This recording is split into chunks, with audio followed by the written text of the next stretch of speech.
Welcome, Pewter Report readers, viewers, and listeners to a brand new edition of the Pewter Report podcast, energized by Celsius, the official energy drink of PewterReport.com. It is a Wednesday edition of the show, and we are here to talk about Baker Mayfield. It's been the big topic all offseason long, especially with the Mike Evans deal getting done. So now the Bucs turn their attention to Baker Mayfield, and will he hit free agency? There are a lot of angles to look at when talking about the situation, a couple of variables to it all as well, and we will break it all down. I'm your host, Matt Matera. Joined with me is the face that runs the place at PewterReport.com, SR Scott Reynolds. Scott, how are we doing this afternoon?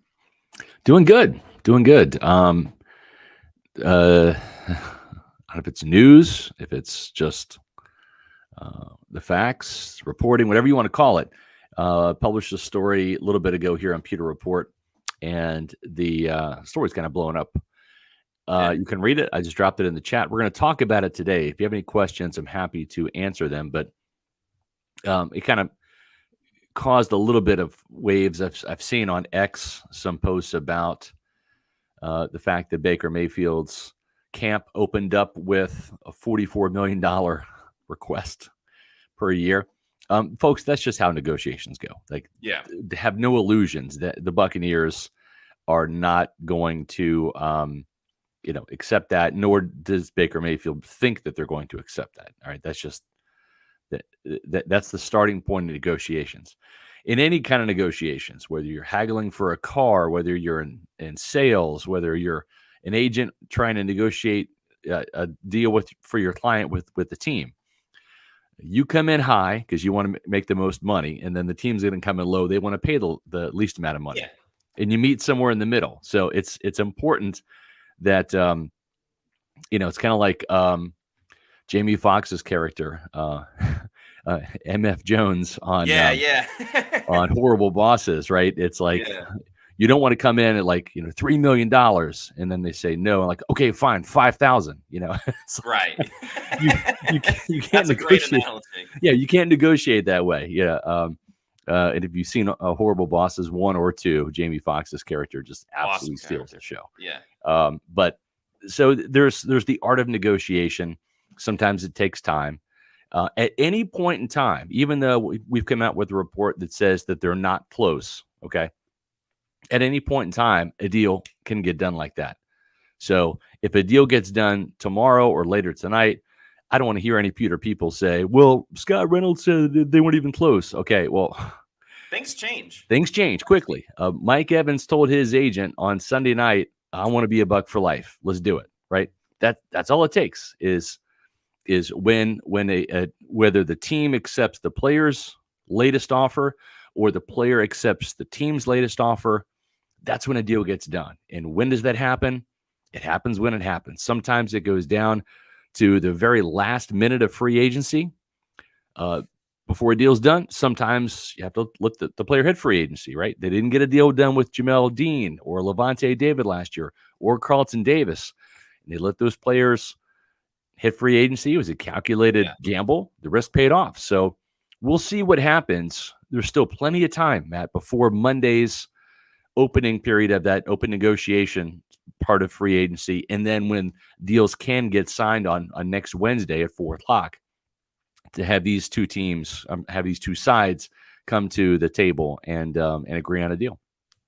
Yeah, and there's all the incentive in the world for the Bucs to sign Baker Mayfield now, or at least by the start of the legal tampering period for free agency, because the Bucs don't want to go into a bidding war with other teams. They want Baker Mayfield all to themselves. And each free agency situation is different. Like for Carlton and Jamel Dean, Jamel was arguably the best corner on the market. I believe there's maybe one other. Carlton is the situation where there were a couple other options at corner where it wasn't just like, oh my God, we need Carlton Davis, and that's about it.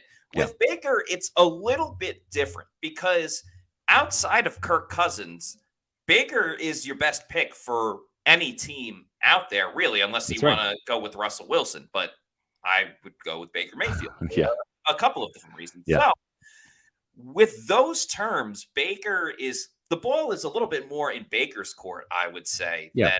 than the Bucs. Because if Baker wants to pull a Mike Evans and say, "Hey, I want to be back with the Buccaneers," they can get this deal done by the end of the show. Right. Yeah, that's true. If they really wanted to. But Baker's agent should be asking for the big type of money, because you never know if the Bucs go, "All right, we're in," for Right.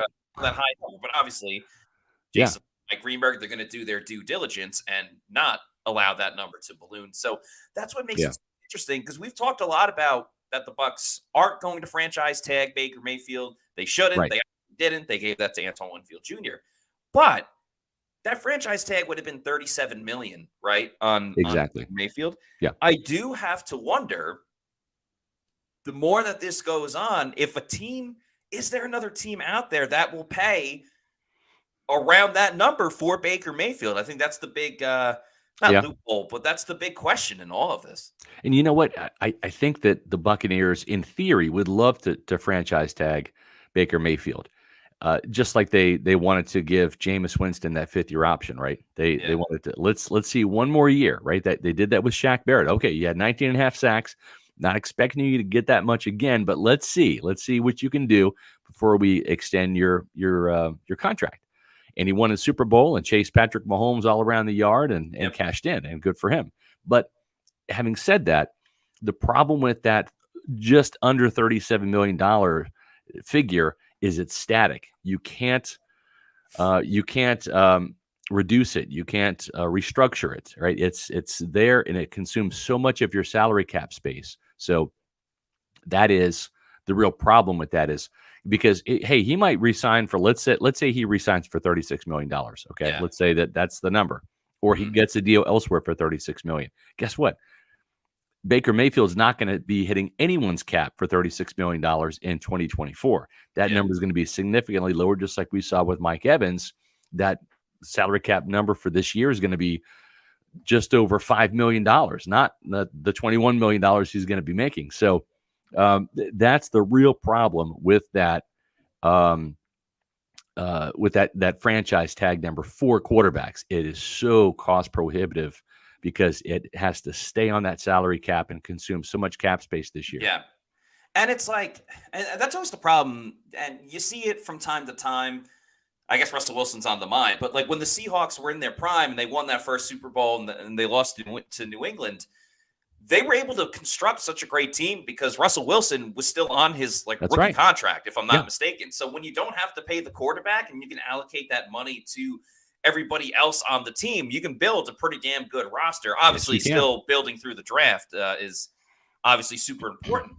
But now it is a good point because some of the other teams out there, we can kind of dive into that a little bit more. But with Baker, what he did last season was awesome. I'm not taking anything away from that. But do you want to sink $36 million into a quarterback hoping that he does that for the next 3 or 4 seasons? Yeah. I don't necessarily know. And I hate speaking like this because I like Baker the person, I like Baker the player, but you got to look at this with the sense of reality and trying to predict the future to a degree. And obviously none of us can predict the future, but I think there's certain players, certain positions where you can say, oh, all right, this was better than good. I think Jalen Hurts is a really good example. He was awesome 2 seasons ago when the Eagles went to the Super Bowl.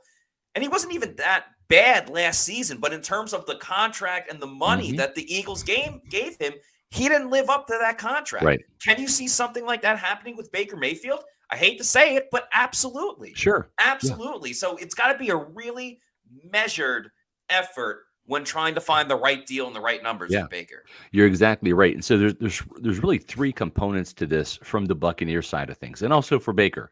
And this is what makes this deal a little sticky, right? Because he had 1 year in Tampa to kind of prove his worth, and he did it, right? 28 touchdowns, over 4,000 yards, NFC South champions, snuck into the Pro Bowl when Dak opted out due to an injury, ended up winning a skills competition, the MVP. So, that's an interesting part of the equation is he had a really good year, but it was also a career year. And there's been kind of ups and downs in Baker's career up to this point. So has he turned the corner? Don't know. How's he going to fit in Liam Cohen's offense, which is similar but not the same as Dave Canales'? Don't know. Is he going to stay healthy? Don't know. There's no crystal ball. Jason Light would love to have a crystal ball, right? Because it would make his job so much easier. But the three components are this. It's the average annual value of the contract, the AAV. What is the average salary he's going to be making, right? Is it going to be 30? Is it going to be 32, 36, whatever? The second part is how long is the contract, right? That's important. You don't want a bad deal is one thing. Hanging on to a bad deal is another. And the longer a contract is, especially with guaranteed money, and that's the third component, how much guaranteed money do you give him? Yeah. That if Baker does not pan out, like if this was the best season Baker had and he regresses this year, then that's a sticky situation for the Buccaneers because now you're saddled with a big contract and a lot of dead cap money if you end up cutting him after a year or two. Yeah. And so for the Buccaneers, they would love to not pay him a king's ransom, but maybe you do give him a pretty sizable annual, average annual value, base salary, if you will. But you back down the guaranteed money, or maybe you back down the years instead of it being a 4 or 5 year deal. Maybe it's a 2 or 3 year deal, and then it's got some voidable years, attached to it. Or maybe it's vice versa. Maybe it's Baker wants guaranteed money. You do that, but you get Baker at 29 or 30 million rather than 34 or 35, right? So these are the sticking points right here. It's not just how much per year is Baker worth. It's the length of the contract as well as how much guaranteed money, because that's the Bucs escape clause if it doesn't work out.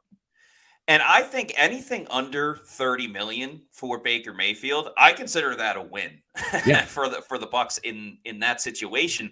And obviously the agent will play a big role in this, but if you're the Bucs, I feel like Baker is a guy you could convince to be like, hey man, like you're tough, grit, chip on your shoulder. You're a guy that wants to earn it. You want to earn everything that you're getting paid. Yeah. So why don't we upload your like AAV and the amount of money you're getting per season is going to be what you earn. And if you keep playing that way, you're going to get every single cent of it, and we'll lower down the actual guaranteed money. I know no player would sign up for less guaranteed money, but like, I don't know. I feel like that is an area where Baker would be like, no, you don't think I can earn it? I can earn it. Something like that. Just kind of in an odd negotiating way, like play to what kind of drives I agree you. Wholeheartedly. I think you're right on target there. The Bucs would love to have this full of incentives, and we even saw some incentives for a proven commodity like Mike Evans, right? But the reason why they put those incentives in there is because Mike's not 26 or 27. He's going to be 31 this year, right? He'll be 32 in the second year of that contract, and then he'll be entering age 33 when that contract is up. So that's why the Buccaneers wanted to safeguard some of their investment by making it full of some incentives. And I'd love to see the same thing with Baker Mayfield. The other thing that I've mentioned it here on the show, it bears repeating, and I mentioned it in the article. Again, go ahead and read it at pewterreport.com. I dropped it here in the chat. It's got a lot more than we're going to have time to talk about in today's show. But the other issues with Baker Mayfield, and there's three of them. Just like we mentioned, 3 for the Buccaneers, there's 3 for Baker Mayfield. The first is, he is in a reported lawsuit regarding a $12 million investment that went bad. There was, I guess, some fraudulent activity. Baker got taken advantage of, lost $12 million. The litigation looks like it's going to be in Baker's favor. The problem is even if you win a lawsuit, it's collecting, right? That's part of the problem. Is okay, you won, but now when do I get my money? Tristan Wirfs and Luke Gedeke to go rough up the guy, and I'm all in favor of that. I'm sure Baker would be too, right? Get his own goon squad out there. Number 2 is, aside from that $12 million that Baker lost, it's not the Buccaneers' fault, but it's just, hey, you want to make up that money. Baker had to take this opportunity in Tampa to play for less for the opportunity to win a starting quarterback job and play well enough to propel him into this situation where he is now making starting quarterback money again, and probably a top 10, top 12 contract. To do that, he had to take less money, the $4 million, which with incentives made it $7.5 million. So you look at the average quarterback salary from the highest of the high to, the rookies on those rookie salaries that they have, about $20 million is kind of the mean. And so if Baker's playing on roughly 7, then 7.5, call it, then he's got to make up about $12.5 million in his mind, right? Of I should have been making this year and I didn't. And the reason why that's important is because, which is the third part, your earnings window as an NFL player is only open for so long. It's only so many years, right? So Baker entered the league in 2018, did sign a nice sizable rookie deal as the number 1 overall pick. But now this past year had those earnings go way down.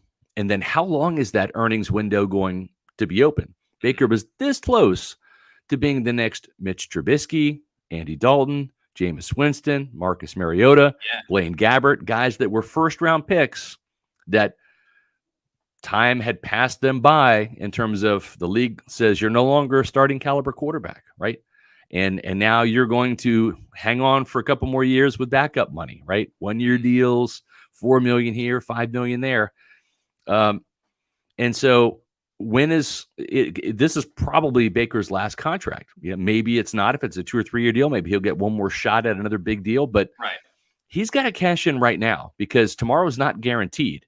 If he signs a 3-year deal and has an okay year this year and then falls off the map in 2025, the Bucs will look to move on. And then now he is in that retread backup quarterback type mode.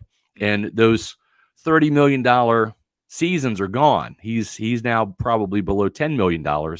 And so you got to capitalize and strike while the iron's hot. And so I think that's why you've seen Diana Rossini say he's not interested in taking a hometown discount because he kind of did that last year. Yeah, and nor should he. And yes, hometown discount. He's on the team for 1 year. Let's not act like he's this long tenured player. And he took that deal last season because it was the only deal where he had a shot to be a starting quarterback. So yes, it became a great marriage, but it was like bit of. You're on the dance floor and you're looking for a dance partner. Both sides need a dance partner. And that's kind of what it was. Yep. Let's get to the super chat, though. Thank you to Paul Bowen for this $4.99 super chat. Again, a reminder, if you super chat us, we will get to it ASAP. So Cali Bucks, we see yours as well. We'll get to that momentarily. But Paul says, I would like Baker back for the right price, but Russell Wilson looks more tempting every day. Could get him and some free agents for that price. So that is the other side of it, which we can explore right now. One, what is the line of, okay, this is where the Bucs draw their line in the sand and won't go over a certain number. Right. And now the Russell Wilson thing is quite interesting as well. If we just take a look at the available free agents, Kirk Cousins, who, there's a lot of talks about him going to Atlanta. Obviously, he's going to have discussions with the Vikings as well. Russell Wilson just got let go by the Broncos, but will come relatively cheap because the Broncos are paying off his money. Yeah. Tannehill, Gardner Minshew, Jameis Winston, Jacoby Brissett, Tyrod Taylor, Tyler Huntley, and last but not least, we'll say Joe Flacco. So with the exception of Gardner Minshew, really Jameis, how old is Jameis? He's got to be 29. Yeah, he's 30 according to 30 years old. Yeah, I was gonna say he's close to 30. So if not 30. really, outside of Gardner Minshew and Jameis, all these other guys are relatively older. And the Russell Wilson thing is interesting because I'm curious to get your thoughts on this too, Scott. Are the Bucs, with the way their roster is built right now, is it another situation where, oh, hey, they're kind of a veteran quarterback away from being I don't want to say Super Bowl contender, but pretty much being a team that can reach the second round of the playoffs again? Or should they roll the dice with a rookie, a younger guy, something like that? Because Wilson would fit that mold of like, hey, you get in a veteran, you can kind of keep this ship afloat. Right. But then I also think, well, how do we know this isn't the next Phillip Rivers on the Colts or Matt Ryan also on the Colts Right. and that type of situation? So that's kind of both sides that you have to look at. You're right. And Russell Wilson will be 36 in November, so he's no spring chicken, right? Yeah. And not everyone's Tom Brady. Not everyone continues to be elite well into their late 30s and 40s in Tom's case. Yeah, I think the sun is setting on Russell Wilson's career. I don't see a lot of upside in that move. At the same time, he's certainly cost effective because the Broncos will be paying the lion's share of that salary. Some team will sign him just because of that reason, right? But you bring him in and you say, Russell, kind of like last year with Baker Mayfield, and this is if things do not work out with Baker Mayfield and he gets a crazy number, 40 million or above or whatever elsewhere, and the Bucs just say, man, we cannot saddle ourselves to this contract for the next couple of years and cross our fingers and hope that Baker will continue to play at this level. But if that happens, Russell Wilson, I'm not a huge fan of the guy, and I think there's some locker room stuff there. He's kind of a bit of a, at least he comes across as a bit of a diva. Mm-hmm. I just don't think that he's a good fit for this culture. But if he were to come, let's entertain that theory for a second. If he comes here, there's no way that you can give him the job. I think what you do is you just make it a three-way battle. All right, Kyle Trask, you're in a contract here. Let's see what you got. Russell Wilson, let's see what you have. And at very least, you can be a veteran backup and get us out of a pinch if there's some danger. And I wrote about it earlier today on pewterreport.com. The Buccaneers, Matt, you were there at the combine with me. Yeah. They interviewed 5 quarterbacks, 4 of which were formal interviews. That's 10% just about of their allotment. Out of the 45 formal interviews, 4 were on quarterbacks. Those formal interviews were Michigan's J.J. McCarthy, Michael Penix from Washington, the Tampa area kid, Tulane's Michael Pratt, and Spencer Rattler from South Carolina, who had a really good week at the Senior Bowl, actually outperformed Bo Nix and Michael Penix there. And then the 5th guy is from University of Kentucky, Devin Leary, who played last year with Liam Cohen. Didn't have a great year, 25 touchdowns, 12 interceptions, and the completion percentage is around 56%. But he's kind of a Baker Mayfield-esque guy where he's had some really, really good seasons at North Carolina State, had some injuries. But there was one year, I think he had 35 touchdowns and 7 interceptions, somewhere in that mix for NC State. So it's interesting. They could draft another quarterback. I think they should find room for a quarterback this year to compete with Kyle Trask because he is in a contract year. Yes. But if this team does decide to punt on Baker Mayfield, which I don't think they're going to, I think Baker still re-signs. Let me make that clear. But let's go down that rabbit hole. If he doesn't, then I think they will draft a quarterback to compete with Russell Wilson if they go down that road, and Kyle Trask. What say you, Matt? Yeah, I'm in full agreement, Scott. In this scenario where Baker Mayfield is not back with the Buccaneers, I think you go with a Gardner Minshew type. I honestly, like entertainment-wise, I'd rather have Gardner Minshew than Russell Wilson. I really would. Yeah. Full agreement there. I mean, even like the things of like Richard Sherman and oh my God, why am I blanking on his name? The running back that says, I'm not here, so I'm just here so I won't get fined. Marshawn Lynch. Marshawn Lynch. Like, they've kind of said that Russell Wilson's a weirdo. And, like, they won together with him. So if they're saying that, I can only imagine how bad it was in the Denver locker room. Yeah. So, I wouldn't – entertainment-wise, it'd be amazing. Re-signing Jameis Winston and come back to the Bucs, I think would be hilarious. Tyrod Taylor is a guy that, like, you know, you're not going to build a franchise around him, but he's gone to a number of places and has started games and to varying degrees of success. Yeah. He's obviously not going to be a full-time starter, but like for 1 year, that type of situation, I think you would have to sign a guy like that. And then, draft like a Pratt or a Rattler, someone like that, and pretty much have a 3-person competition between the veteran that they signed, Kyle Trask, who happy birthday to Kyle Trask. It's his birthday today. And then the rookie. Happy birthday to you, Matt. Yeah, How about thank that? You very much. We've got a Appreciate it. lot of birthday wishes here. Thank for you guys as well. Means a lot for sure. Also, happy birthday to Scott Smith, the Bucs team writer. So Yeah, big day for Today's in a the good Bucs day. community. Yeah. Paul, aka Florida Dreamhouse, thank you for this $5 super chat. Who says, "Happy birthday, Matty Diamonds." Thank you very much, Paul. Appreciate that for sure. Please tell the chat room to chill with Trask and Wilson talk. We Baker can't do that. is $30 to $35 million quarterback. This deal will happen. I hope for the Bucs' sake that it is within that range, because if you get to that 35, after that, I don't know how much further you kind of dig deep when it comes to Baker Mayfield. Yeah, unless it's got a really low guaranteed, like where the first year is guaranteed, and okay, you signed him to be the starter this year, so that's fine. That's what Mike Greenberg likes to do is, hey, we're going to fully guarantee you for this year, and then we'll partially guarantee you for next year, right? So, like, I'm fine with that. It's just the first 2 or 3 years guaranteed. That's a lot of like of sticky glue. You're stuck to that guy if you have guaranteed money more than a year or a year and a half, right? Where you just saddle with all that dead cap money otherwise. So I'm fine with that. Cali Bucks, $1.99 super chat. Thanks so much, Cali Bucks. Appreciate it. 2 years. Don't commit to Mayfield past Evans' contract.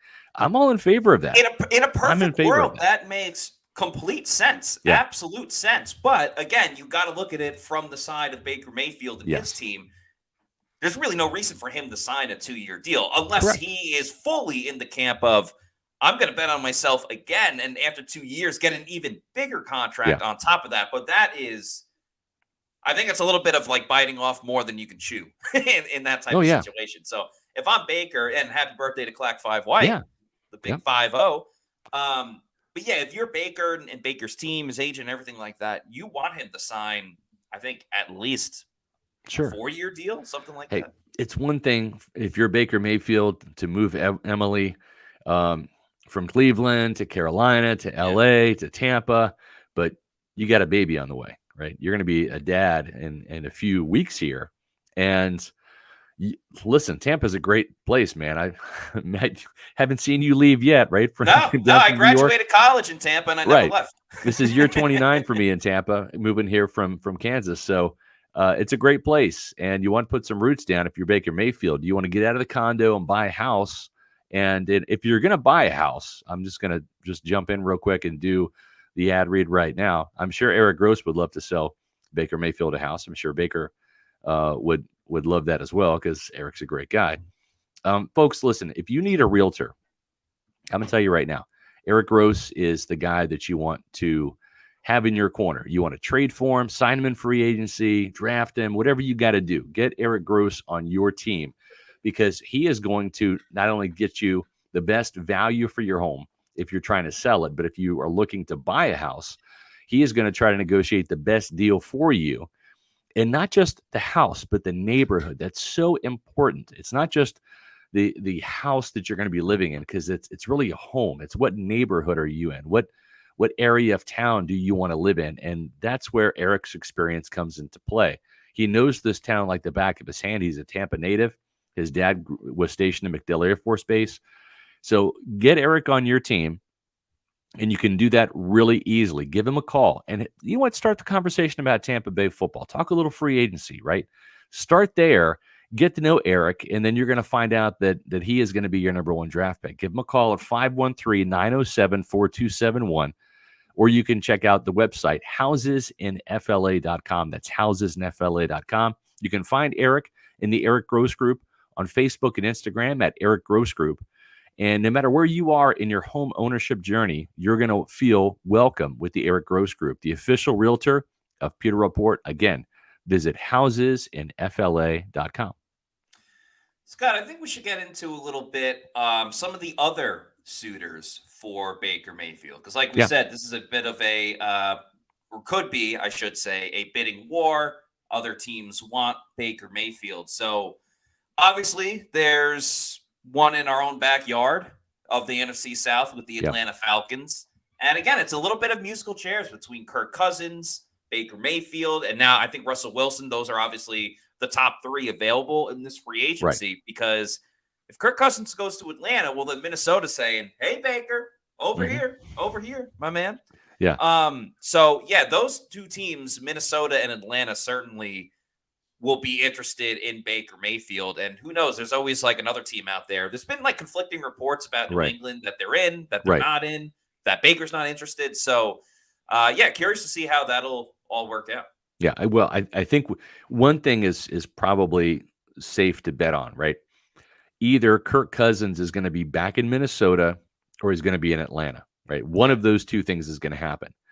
Whichever team doesn't get Kirk Cousins, and he may not be number one on either one of those teams' board. It might be Baker Mayfield, but the other team is going to want a quarterback. And neither one of those teams, Atlanta or Minnesota, is in position to get one of the top three quarterbacks. And with Atlanta being probably a veteran quarterback away from really contending, maybe even being considered a co-front runner with Tampa Bay to win the NFC South. This team has tried Desmond Ridder. It has tried Taylor Heineke. Yep. Do they want to stick another rookie quarterback out there and have Kyle Pitts and Drake London and Bijan Robinson and Tyler Algier have to work with a guy who's going to make some rookie mistakes and have Atlanta fall just short again? I don't think so. I think they're going to go after a veteran. And so it's the double whammy effect. If they can lure Baker Mayfield away from Tampa, it's kind of a death knell for the Buccaneers. Yeah. Because there's not another quarterback on the horizon that is going to probably play as well as Baker Mayfield would this year, right? So there's that perspective. And then Minnesota, right, if Kirk Cousins leaves, hey, they saw firsthand in week one a Baker Mayfield comeback in his first game with the Buccaneers. And sometimes that makes a strong impression on a coach like Kevin O'Connell. Yeah. So what I would be concerned about is Baker Mayfield has some real leverage in the situation. I don't think he would mind going to free agency because you know what? He can always tell the Buccaneers yes. If he goes to free agency and the numbers aren't what he and his agent assume they would be, right? And let's say, all of a sudden Baker's like, hey, oh, shoot, man. All right, $30 million sounds good. Tampa, I'm back, right? You miss me? Yeah, you miss me? I'm back. So that could be a situation there. But I think it would be Baker's call to make. And if the number is higher elsewhere, then he brings that back to the Buccaneers and say, listen, man, you're putting me in a spot here. I want to return. But, man, you need a quarterback. And I got a couple of other suitors here that want me too. How much do you want me, right? So he can play a little hardball in this instance, I think, and we'll see what happens. But I think Tampa Bay would be hard pressed to. I think they really want to get him under contract before free agency starts because all it takes is one other team to start a bidding war. And now, if you're the Buccaneers, you might have to overpay. And I feel like a lot of times there's always a report like there's a mystery team out there for player XYZ or whatever the case is. Like, I don't know why the Steelers still want to build around Kenny Pickett other than to prove that they didn't get wrong with that pick. What did he throw 7 touchdowns last year? Yeah, I mean he was abysmal. I think he's yet to throw 10 touchdowns in a season. Something like that. And I think how he was does that just happen? as bad after they fired the offensive coordinator. So it wasn't even. Hold on, I got to look that up. I want to be right. I want to be factual about this, but I think I am. I think in 2 seasons, yeah. He threw 7 touchdowns and 9 interceptions as a rookie in 2022 in 12 games. Mm-hmm. Sorry, 13 games, 12 starts. Okay. Last year, the same thing. Played in 13 games, had 12 starts. He threw 6 touchdowns and 4 interceptions. How are you a starting quarterback in this league and you can't even throw 10 touchdowns in a season? And he has injury problems. And he has injury issues and he doesn't throw touchdowns. That is a recipe for disaster. And it goes back to what we give Jason Light a ton of credit he's for. 7-5 as a starter in both those seasons thanks to the defense. Like he can't even get credit for the wins. Yeah, they'll win games like 9-3 and be like, oh my God, like another win for Kenny Pickett. But that kind of goes into what has given so much respect for Jason Light, where if Jason makes a mistake with a draft pick, he cleans it up like right away or like the next season by finding that replacement. you look at the Kenny Pickett situation, and you can't help but think the only reason why the Steelers haven't moved on from at least just making him a backup and trying to find another starter His is ego. because the ego and the GM Right. doesn't want to say that they were wrong about the Kenny Pickett deal or draft pick, I should say. I mean, Jacoby Brissett, right? When he started 11 games for the Browns, and he went 4-7. He wasn't, the answer. He was the placeholder for Deshaun Watson that year, but he threw 12 touchdowns. In 11 starts. I mean, you can do it. Like it's not that hard. I say this with very little athletic talent, of course. But I think most NFL quarterbacks could probably do better than that. I mean, look at Desmond Ridder last year. 13 starts, played in 15 games, 12 touchdowns, and 12 interceptions. But I mean, I'm just saying, like we're talking over double-digit touchdowns here, which that's not. It shouldn't be that hard to do if you have that many opportunities, right? To throw an average of 1 touchdown a game. I mean, come on. In today's league, with all the rules slated towards the offense. Anyway, let's get to the super chat. Thank you to Fear Factor 1906 for this $1.99 super chat, who says, "Are the Vikings a real threat? Why or why not?" Well, I think they are if they, there's a couple other names we should throw out there too, right? There's Justin Fields that the Bears probably want to move on from if Caleb Williams is going to ultimately be the number 1 pick, which probably should be. So there's Justin Fields. I'm not terribly enamored by him. I think he has trouble with field vision and doesn't always make the right reads. The other guy, we mentioned Russell Wilson, but the other guy is Trey Lance, who's been now recycled from 49ers failure to the Cowboys, and they want to get rid of him, because they're married to Dak. So I don't know. Those are 2 other players that have first rounds ability. They were drafted in the first round. We'll see if they pan out. Mac Jones, probably another one, right? I'm not a huge Mac Jones fan. Yeah. So there could be at least 3 former first rounders on the move via trade, but I don't know that any of those guys really helps you if you're Minnesota. Right. Like there's always that team that goes, "Oh, we can fix this player." And I think kind of what comes to mind is when the Carolina Panthers had Baker Mayfield and Sam Darnold both on their team. Yeah. And it's like, hey, one of these guys should pan out, right? Yeah. Nope. New change of scenery, get looked at by a different coaching staff and a new offense. No, you pretty much get the same results. Yeah. But I mean, again, Baker was able to turn it around. So there is always those examples of sometimes that does work. Yep. The thing though is like if you traded for Justin Fields, like do you really want to give up a 2nd round pick for Justin Fields? No, not at all. And then you would have to sign him to a contract. Now, obviously, he's going to get paid way less than what Baker's looking for right now because Baker actually went out and did something and Justin Fields hasn't. So how much are you committing to Justin Fields where, after 2 seasons, you might already have your answers about this guy isn't it, and you want to move on. Right. So, you still would be saving money because you're not giving as big of a contract. But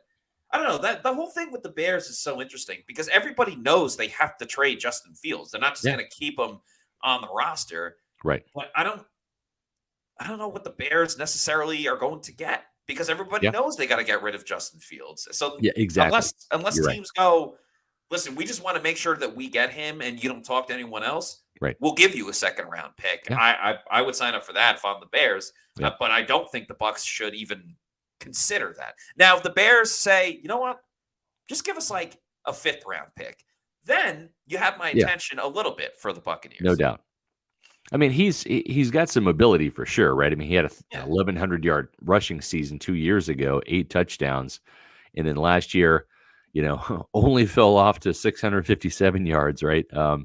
Averaging 5.3 yards a carry, 4 touchdowns on the ground. But you look at, can he win from the pocket? I think in this day and age, you still have to be able to win from the pocket.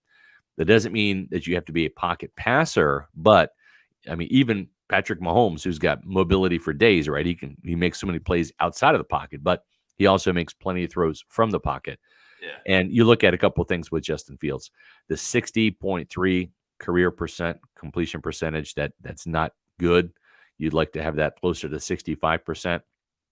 40 career touchdowns passing, 30 career interceptions. You would love to have a 2-to-1 ratio, not a ratio that's getting close to neck and neck there. He did have 16 touchdowns last year and 9 interceptions. Is statistically a little bit better of a season there, but 10 wins and 28 losses. That's the big thing is he's just been kind of prone to make some mistakes. So what all of this talk is, whether Russell Wilson or Trey Lance or Justin Fields, the quarterbacks that I wrote about this morning that interviewed with the Buccaneers in the combine, Baker Mayfield's still the best option. Why? Because he did it last year. He's got the rapport with Mike. He's already established captain. This team loves him. He's a great locker room fit, and that's important. It's just, gosh, how much is it going to cost? Because where's the ceiling? That's the big question for this Buccaneer team. Any number that starts with a 4 in negotiations, I think the Bucs have to be out. Yeah. I think 30 to 35, you handshake and you agree to it and you be happy with it. Yeah. Anywhere from 36 to 39, though, is where it really, really, really gets dicey. I mean, I don't blame the agent. Again, if you're just popping in the show here at the beginning of the show, we said, yeah, the agent's going to come in at 44. The Bucs came in at 25, right? That's a huge chasm. That's not a gap. That's a chasm between those two numbers. And the reason why it's so high and so low is because that eventual number is going to be somewhere in the middle. Yeah. And if you're Baker Mayfield and you want to make $35 million per year, you don't start at 35. You just don't. That's just not how you negotiate. If you're the Buccaneers and you don't mind paying, 33, 32 million, you don't start at 31 million, right? You start lower than that. So you have some room to wiggle, and both sides want to feel like that they've given a little bit, right? Yeah. And that's what makes a deal more fair, is when you've given something up in negotiations and you've allowed the other side to win a little bit. That's how you get to the win-win. So when both people feel like they won, that's the ultimate deal right there. And that's why there's that saying, meet me in the middle. That's essentially what these negotiations are. Thank you to Scott Federico for this $4.99 super chat, who says, happy birthday, Matt. Thank you very much, Scott. I was impressed with Fields' ability to pick out Shaq Barrett out of a crowd by the goal line in Tampa.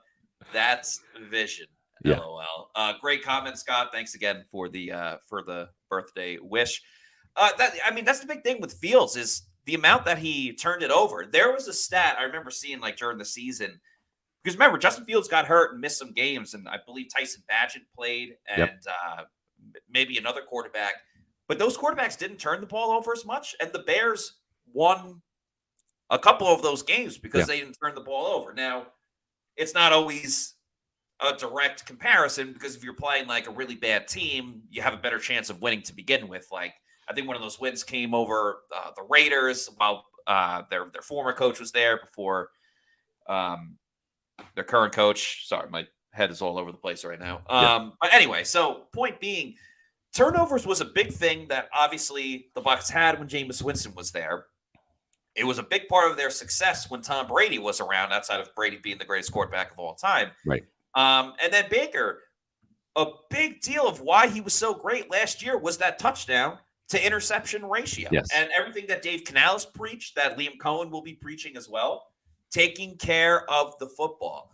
The Bucs have gone now 4 seasons without worrying about a quarterback throwing an interception every time that they drop back to pass. I don't think it's going to be any different, regardless of if it's Baker with the Bucs next season or whoever is next.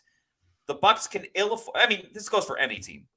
You can ill afford to have turnover after turnover after turnover, and that's exactly what Justin Fields did. That's so that makes it even less of a reason to go out and try to get him. Yeah, and it's like we talked about, a 2-to-1 turnover to interception ratio is ideal. Baker was almost 3-to-1. He had 28 touchdowns, 10 interceptions. I mean, that's Pro Bowl caliber stuff. The other thing that's worth mentioning too is Tom Brady at age 42, 43, 44 did not miss a single start. right? If you want to know why the Buccaneers won the Super Bowl and 3 straight NFC South titles, it's the quarterback play. As Dirk Cutter was famous for saying, the best ability is availability. And you look at Baker Mayfield last year. Sure, he was banged up. That Carolina game in Week 18 wasn't pretty, but when he got healthy against the Eagles, he was cooking. He was. Started all 17 games. The Buccaneers are the only team in the NFC South and one of very, very few teams in the NFC, period, to have their starting quarterback go wire to wire for 4 straight seasons. And that has a huge role in why the Buccaneers have been to the playoffs 4 straight years. So he gets credit for that. I mean, he's a tough SOB. He is. And he will fight through injuries, whereas the Justin Fields, Kirk Cousins, these are quarterbacks that have been banged up. And I mean, that Achilles injury is nobody's fault, right? Right. But that tends to happen more on guys that are on the other side of 30. Look at Shaq Barrett, right? I mean, young guys it can happen to, but Terrell Suggs is another guy that came to mind when he hit 30 towards Achilles. So you've got 35-year-old Kirk Cousins coming off that Achilles injury. So he's still young, 20. He'll be 29 in April, and durable, and that's an important trait. That's a tremendous point you bring up, Scott, about just the stability that the Bucs have had at quarterback over the last 4 seasons. And yes, one of the best abilities is availability. And all this talk about availability is a great reminder that available right now are the Celsius Essentials. Make sure you check out the new line from Celsius Energy Drinks. The Blue Crush Celsius Essentials is awesome. The Dragonberry as well. It's 270 milligrams of caffeine. These are the tall boy cans of Celsius Energy Drink. So whether it's the new Celsius Essentials or some of the old school flavors like the sparkling orange, sparkling watermelon, strawberry lemonade, or the Arctic Vibe, if you need to know where to find a Celsius Energy Drink, go to the store locator like we did when we were in Indianapolis. Punch in your address or location, and it'll tell you the closest spot where you can pick up a Celsius. It might be your local Walmart or 7-Eleven, a health and fitness store, or if you're lucky enough, if you're in the right area, it could just be your bodega. Bodega. And once you keep going to your bodega, you love Celsius and you want to get more, but you don't want to make 1,000 trips to and from the store. Totally get you. Luckily, there is a solution. You could buy it in bulk, and I'd recommend getting that variety pack because there's so many awesome flavors of Celsius. Why limit yourself to just one? So get that variety pack by going over to Amazon. Click on the subscribe and save, and you can have Celsius sent right to your door at your place of residence whenever you want. You set up the timeline. All up to you because you're the captain. You're in charge now. Just make sure you're drinking Celsius energy drinks. Make Celsius your number one pick. Celsius, the official energy drink of the Pewter Report podcast. Guys, we have another great show coming up tomorrow at 4 o'clock Eastern time. And we are going to be talking about the Bucs' plans for Lavonte David. This is also going to be a Lavonte David appreciation podcast. We had one with Mike Evans last year. We're doing it again this year with Lavonte David because you, the Pewter people, you all know how important Lavonte David is to this franchise and what he's meant over the years. And there are some times that Lavonte gets overlooked, whether it's Pro Bowl snubs or All-Pro because of Bobby Wagner, whether it's free agency this year because Mike Evans and Baker Mayfield have been getting all of the headlines. But we do not want Lavonte David to go forgotten. So that's right. We're going to spend tomorrow's show talking about, obviously, his greatness, but what's the timeline for him coming to the Bucs, what the numbers may look like, 1 year, 2 year, and we'll take a whole outlook of the defense as well. So that'll be on tomorrow's show. I'm very excited to get into it. We are 30 subscribers away from hitting 13,400. Our stated goal, if you've been listening to our podcast, is to get to 14,000 YouTube subscribers by the draft. So we have some time, but time is ticking. Help us out. If you're listening to this podcast, make sure you go to Pewter Report TV and click on the subscribe button. It's free. It's all we ask you to do. Just hit the subscribe button. Help us get to 14,000. But the next milestone we want to get is 13,400. And we're 30 away. and we've got almost 1,000 people in the chat right now. Yeah, great turnout today. Great turnout today. We appreciate you guys a lot. Hopefully you're checking out pewterreport.com. We have up-to-the-minute updates and stories on Baker Mayfield, the Bucs plans at quarterback. Matt's got a great tight end story that's scheduled for tomorrow. Oh, and by the way, Bucs battle plans. That's right. Yeah. Starting tonight, 7 p.m. Josh Capo's Bucs battle plan hits. So make sure you check out pewterreport.com for that. If you don't know what Bucs battle plans are, they're a little long read, but it's also fun because each Pewter reporter, all 5 of us, get a stab at playing Jason Light. We get to decide who we're going to re-sign and for how much, and which free agents we're going to sign, and who we're going to trade, and who we're going to cut, and who we're going to draft. That's right. Every Pewter reporter does our own 7-round mock draft. We sign our own free agents. We make our own trades, and each one of us has our own 53-man roster, the way too early roster, but a 53-man roster. So it's a really fun exercise. A little bit of a long form read, but you can skim through it and kind of get the highlights. Really fun stuff. We have a good time doing it. Josh's sits tonight at 7 o'clock in pewterreport.com. Mine will be out tomorrow afternoon-ish. Adam Slavon will have his on Friday. And then, Matt, are you Saturday or Sunday? Sunday. Okay. Bailey Adams is on Saturday. And then Matt Matera, the birthday boy, drops his on Sunday right before free agency. So make sure you check out pewterreport.com today, tomorrow, every day, Friday, Saturday, Sunday, into free agency next week, every day, as Matt said. Thank you to Kathy Gillespie for this $5 super chat, who says, agents games with the media drives fans nuts. Hope Bake's words at the end of the season about sacrifices being made were heartfelt.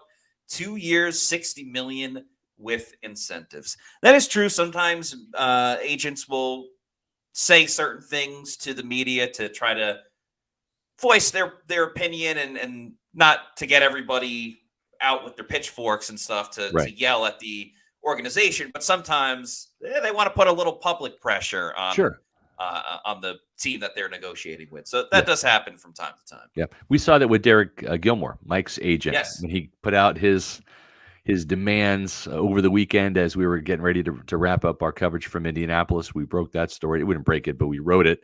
And,